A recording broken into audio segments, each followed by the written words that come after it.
आज आपण बनवणार आहोत कैरीची आंबट गोड चटणी। त्यासाठी लागणारे साहित्य: कैरीचे तुकडे, खोबरं, मिरची, जिरं, साखर, मीठ आणि कोथिंबीर। प्रथम आपण कैरीचे तुकडे वाटण्यासाठी घेऊ। त्यानंतर खोबऱ्याचे तुकडे, मिरची,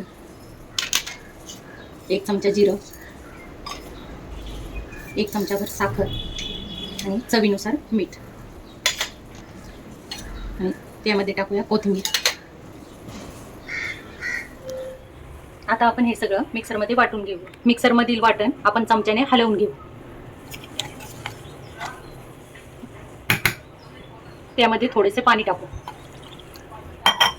आणि परत एकदा बारीक वाटून घेऊ। चटणीला छान हिरवा कलर आला आहे।